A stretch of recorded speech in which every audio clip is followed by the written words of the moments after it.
Hello everyone, welcome to my channel smart knowledge hub. आज के video में हम देखेंगे कि आउटस्टैंडिंग इनकम क्या होता है करके।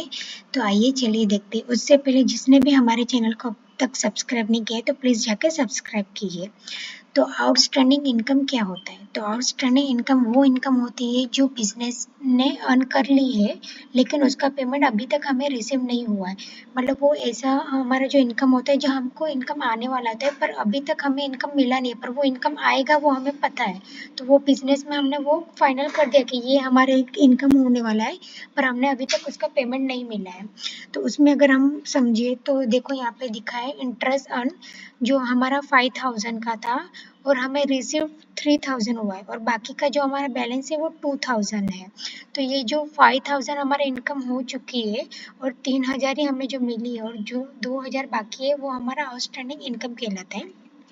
फॉर्मूला देखें तो फॉर्मूला ऐसा है कि outstanding income equal to earn income minus receive income. मतलब जो हमारा आउटस्टैंडिंग इनकम कैसे कहलाता है, जो हमारा ये जो 5000 है उसमें हमें इंटरेस्ट मतलब जो रिसीव हुआ है वो 3000 और जो बैलेंस है वो 2000 वाला है। ठीक है, अभी इसमें देखो जो 2000 बैलेंस हमारा जो बचा है उसको हम आउटस्टैंडिंग इनकम कहते हैं। अभी ये जो आउटस्टैंडिंग इनकम होता है वो अंडर हेड किसके अंदर जाता है?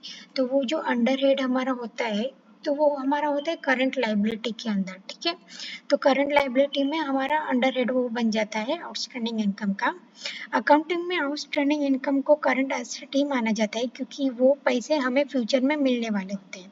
और बैलेंस शीट में आउटस्टैंडिंग इनकम को असेट साइड में दिखाया जाता है और प्रॉफिट एंड लॉस अकाउंट में पूरी इनकम को रिकॉर्ड किया जाता है। जनरल एंट्री देखा जाए तो आइए देखते हैं, तो वो होता है outstanding income debit to income account.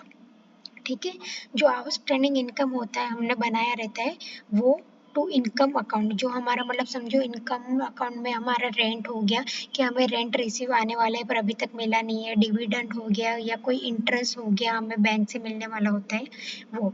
तो ये चीज़ याद रखें कि इनकम अर्न होगी तो पैसे अभी तक रिसीव नहीं हुआ है तो उसको आउटस्टैंडिंग इनकम ही कहते हैं। एग्जाम्पल अगर मैं आपको दूँ तो उसमें आ जाता है हमारा interest receivable, rent receivable, commission receivable, dividend receivable. ये सारे हमारी आउटस्टैंडिंग इनकम कहा जाते हैं। मतलब हमने समझो मार्च मंथ में इसका हमने बुक कर दिया है पर हमें रिसीव उसको अप्रैल मंथ में आने वाला है, तो वो हमारे इनकम ऑलरेडी है पर वो रिसीव हमें नेक्स्ट ईयर में आने वाला है। तो ये सब हमारा आउटस्टैंडिंग इनकम कहलाता है। इसी ये एंट्री, उम्मीद है कि आपको ये आउटस्टैंडिंग इनकम का कंसेप्ट अच्छी तरह समझ में आया रहेगा। अगर आपको हमारे वीडियो अच्छा लगा तो प्लीज़ उसको लाइक कीजिए, सब्सक्राइब कीजिए। तो और थैंक यू फॉर वॉचिंग।